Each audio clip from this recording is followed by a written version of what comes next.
Hello everybody. Happy Valentine's Day weekend. I hope you're all well on this Saturday morning and I hope you find this video helpful. This question has popped up a few times with some of my clients this week, so I wanted to share it with everyone so everyone would understand. I hope you can hear me. I'm doing this on my phone. Which got fixed for those of you I was talking to yesterday. I fixed it. So this week I got lots of comments and questions about constipation. I even got a couple about vertigo and dizziness, but definitely a lot about constipation.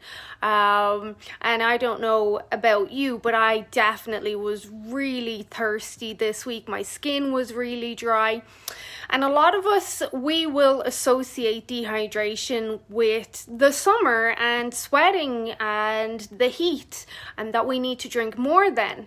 But with the extreme cold this week, a lot of us had our heating on like non-stop and in our cars, which we know that fans and air conditioning and heating and all dries out our skin. It pretty much sucks moisture out of the skin. And then if you're a mouth breather or you sleep with your mouth open, you're going to lose a lot more water there. So we lose like 40% of our water through our mouth. So taking that into consideration, along with when it's really cold, we don't want to drink more cold fluids. Like cold water is the last thing on our mind. Yes, we'll drink more teas and broths and soups and stuff like that, but generally overall we're consuming less water. But in very extreme cold weeks like this past week, where we could say expending more water than we're consuming, so we're losing a lot more water. So I saw then lots of questions about constipation and then lots of questions about dizzy spells too.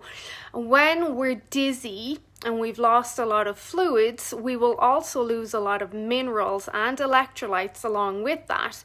When we lose a lot of minerals, that directly is going to impact our blood pressure and then cause symptoms of dizziness and vertigo as well. So that's something that you really need to remember. Even if you look at, say, diarrhea, if someone has diarrhea and they don't replenish those minerals after the diarrhea, they will see an increase in the stress hormone and an increase in cravings then. So it's very common for someone to have a bout of diarrhea or even vomiting and then get a lot of sugar cravings because they've lost all of these minerals which then drives up an adrenal response, which is going to be that insulin sugar craving response. So with the extreme weather this week, and I take into consideration different clients' aspects, like I know most of my clients really, really well. So I'll take into account their lifestyle, what I know of their nutrition that week, what I know of their height, their size, their activity. Maybe it's that time of the month, so they're having their menses, maybe their sleep is crap. So I look at all that and I'll be like, you definitely did not drink enough water this week. So for someone, for example, that is close to 300 pounds, and you're used to drinking 3 to 4 liters of water a day, this past week with the air conditioning and the heating and the fans and all on, plus the dry air, you should have at least been having an extra liter of water a day to compensate for any water that was being lost through your skin or through your mouth. Like that was really important. And again, you should have been more conscious that you were getting lots of liquids in your smoothies, your soups, your stews, your bone broths, lots of tea. And then if you're not big into cold water in the cold weather, you're looking at mineral water. And one nice tip that a lot of my clients know, but some of them may forget, is if you're not big into like plain still water, or you're not even into plain water full stop, you can add the likes of flavored balsamic vinegar to your sparkling mineral water or your water, and it's going to give you this really nice flavor, but you're going to get an abundance of benefits off the vinegar as well. So one thing we'll do here in Airdrie is a couple of clients and myself will go to On Tap oils and vinegar and maybe pick up some blueberry balsamic vinegar, some pomegranate. He has some vanilla, strawberry, and then you just add a couple of drops of that into, say, your San Pellegrino, and it gives it a really nice flavor. Then there's other ways. If you're doing, say, an effervescent vitamin C or some sort of effervescent flavors, you can get electrolytes with vitamins added into it, like the Noon brand. So they'll also have, I think it's vitamin D, vitamin C, electrolytes, maybe vitamin A in it. I don't know off the top of my head, but so they have those effervescent tabs, and you can always add them into a bottle of water as well to just give you that flavor, which encourages you to drink more.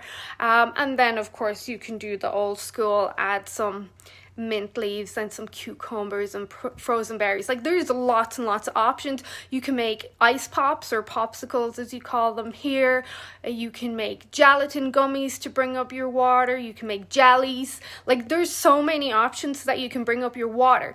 But I wanted to highlight the fact that we don't consider dehydration as a problem in the winter. We always think of, okay, June, July, August, September, when I'm sweating, especially when I work out, I've got to replenish a lot more fluids, and at night when you're sweating. And then we don't connect the dots that, oh wait, it was extremely cold this week and I had my heating on a lot more and the air was a lot drier and warmer because it was higher heating.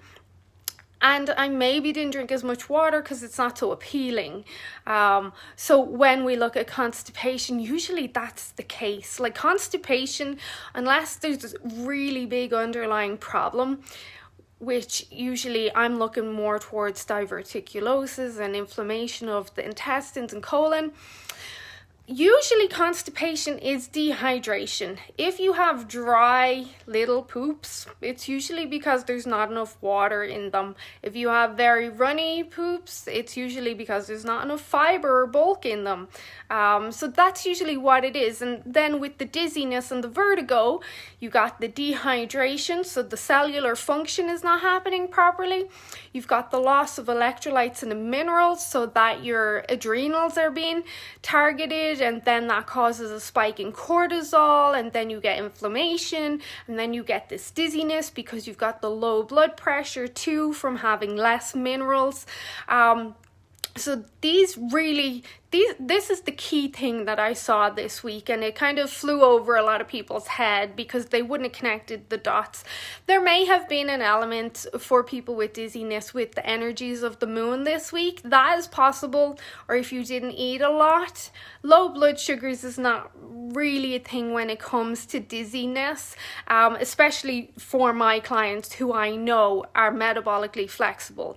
So I'm never really looking at low blood sugars. It's going to be more that dehydration and the minerals. So that's it. I just wanted to give you this quick video in case you experienced the constipation or the dizziness or the vertigo or the thirstiness or anything this week, because it's something that we don't want to overlook. It's not just for the summer, it's for those winter months as well. You should always be on top of your fluids. As annoying as it is, and it does get really annoying, it should be one of your priorities along with sleep for good health. Okay, I'm gonna let you guys go. Happy Valentine's weekend, and I hope you all get lots of love and joy this weekend. Okay, bye-bye.